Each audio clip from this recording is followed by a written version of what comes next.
পৃথিবীর বুকের মানুষ, তোমরা যা কিছু পেয়ে আনন্দ আছো, তবে তার তুলনায় সব থেকে দামি সম্পদ হলো কোরআন।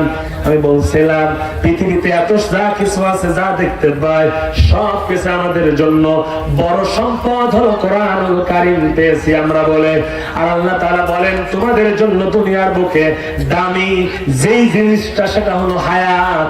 এই হায়াত যার জীবনে যতটুকু সময় থাকবে, টাইম থাকবে, এই টাইমের মধ্যে এই সে পৃথিবীতে থাকবে। যখনই টাইম শেষ হয়ে যাবে, সময় শেষ হয়ে যাবে, ওই বান্দা দুনিয়ার বুক থেকে ওই চিরবিদায়ের মতো ওই মহেশপুর কবরস্থানে চলে যাবে। কথা বলেন ঠিক কিনা? এই যে বিশাল বড় কবরস্থানে আমার মা এবং বোনেরা, অনেকেরই বাবা, অনেকেরই সন্তান সন্ততি কলিজা টুকরা হারায় আজকের এই ময়দানে বসেছেন, তাদের জন্য দোয়া হবে। আল্লাহ পাক রব্বুল আলামিন বলেন বান্দারে, যদি তোমরা কবরে যাও, কবরে যাওয়ার আগ মুহূর্তে তোমাদের জন্য কবরে যদি ফিক্সিলত কিছু দিতে চাও নাকি, তাহলে তিনটা কাজ করো। জোরে বলেন কয়টা? রাসূল বলেন তিনটা কাজ যদি করতে পারো, তাহলে কবরের মধ্যে তোমাদেরকে ফিক্সিলত হয়ে সওয়াব দিতে থাকবে। সুবহানাল্লাহ। এক নম্বরে বলা হয়েছে নেক সন্তান।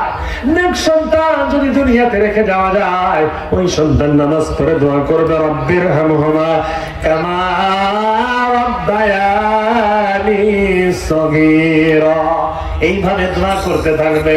আল্লাহ পাক রব্বুল আলামিন বলেন, এই যে দোয়া করার বদলতে সন্তান চোখ দ্বারা পানি ঝরার আগ মুহূর্তে ওই বাবা মায়ের কবরে নেকি চলে যাবে। জোরে বলেন সুবহানাল্লাহ।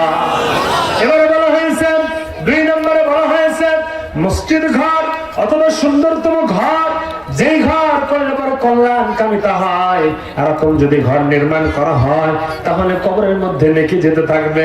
এরপরে বলা হয়েছে ইলম, জ্ঞান, যদি এমন জ্ঞান যেই জ্ঞান দিয়ে আলোকিত করতে পারে সমাজটাকে, দেশটাকে, এরকম জ্ঞান সম্পন্ন যদি কোনো কিছু যদি তিনি তৈরি করতে পারেন, মাদ্রাসা, মসজিদ, দ্বীন ইলমের জন্য বিভিন্ন কারুকার্য কাজকর্ম যদি করে যান, তাহলে এর একটি নেকি তিনি কবরে থাকবেন, ঠিক আমলনামায় যেতে থাকবে। সুবহানাল্লাহ।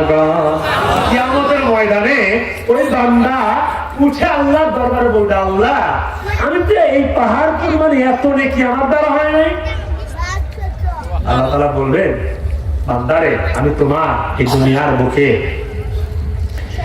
তুমি যে এই যে ভালো ভালো কিছু কাজ করে আসছিলে, দান সদকা করে মাদ্রাসা তৈরি করেছিলে, মসজিদ তৈরি করেছিলে, এটাকে পেলে পুষে বড় করে এই পাহাড় পরিমাণ করেছে। সুবহানাল্লাহ। সূরা বাকারার মধ্যে আসছে যে একটা গাভী, একটা বাছুর যখন আস্তে আস্তে একজন মণি পেলে পুলে আস্তে আস্তে বড় করে গাভীতে রূপান্তরিত করে, সেখান থেকে একটা বাচ্চা দেয়, এরপরে আর একটা ছোট বাছুর দেয়, যে পেলে পুষে এরকম বড় করে একটা গাভীর রূপান্তরিত করলো, যেরকম ঠিক তদ্রূপ আমার আপনার এই দানের মধ্য দিয়ে আল্লাহ তাআলা কিয়ামতের ময়দানে ওই স্বল্প পরিমাণে অর্থটাকে পেলে পুষে বড় করে আমার আপনার আমলনামায় পাহাড় পরিমাণ করে উঠাবেন। সুবহানাল্লাহ বলেন। আমার ভাই এবং বোনেরা আমার, তাহলে আল্লাহ পাক রব্বুল আলামিন পৃথিবীতে আমার আপনার সব থেকে দামি সম্পদ হলো হায়াত। এই হায়াত যদি আমরা পেয়ে যাই, তাহলে আমাকে আপনাকে এক নাম্বার যে পয়েন্টে ছিলাম সেটা হলো কোরআনে কারীম পেতে হবে। কোরআনুল কারীম পৃথিবীর বুকে সবাই পায় না, একমাত্র যারা এই কোরআনের উপরে জীবন যাপন করেছে, কোরআন দিয়ে জীবন পরিচালনা করেছে, রাষ্ট্র পরিচালনা করেছে, সমাজ পরিচালনা করেছে, প্রত্যেকটা জায়গায় কোরআন দিয়ে দেশ জাতি পরিচালনা করেছে, আল্লাহ পাক রব্বুল আলামিন বলেন তারাই কোরআন পেয়েছে। জোরে বলেন সুবহানাল্লাহ। বিশ্বনবী আমার মক্কা ছেড়ে মদিনায় চলে গেলেন। কোথায় গেলেন? মদিনায় চলে গেলেন। মদিনায় যাওয়ার সময় ওই মদিনার লোকেরা দাঁড়িয়ে আছে বর্ডারের পাশে। মক্কা থেকে একজন সেই ব্যক্তি, শ্রেষ্ঠ মানুষ আমাদের মাঝে আসছেন, আহলান সাহলান মারহাবা, এইভাবে তারা বলতে লাগলো। ছোট্ট ছোট্ট বালকেরাও তারা আসছে বিশ্বনবীকে দেখতে। কেমন চেহারার মানুষ আমরা দেখতে চাই, তিনি নাকি জানেন ওই চাঁদের চেয়ে সুন্দর চেহারার মানুষ। আমরা এরকম সুন্দর চেহারার মানুষটাকে একটা নজর দেখতে চাই। জোরে বলেন সুবহানাল্লাহ। আমরা দেখতে চাই কি চাই না? রাসূলকে দেখার দরকার আছে না নাই? রাসূলের প্রতি দরুদ পড়তে থাকবেন।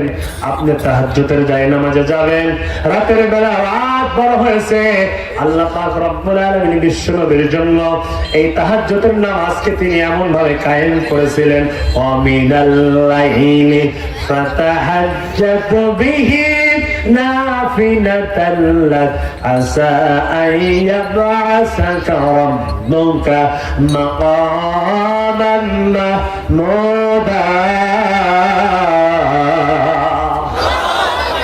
নবী হে, আমি রাতের নামাজকে তোমার জন্য মাকামে মাহমুদ দেওয়ার জন্য, সম্মান দেওয়ার জন্য এটাকে আমি বাধ্যতা করে দিলাম।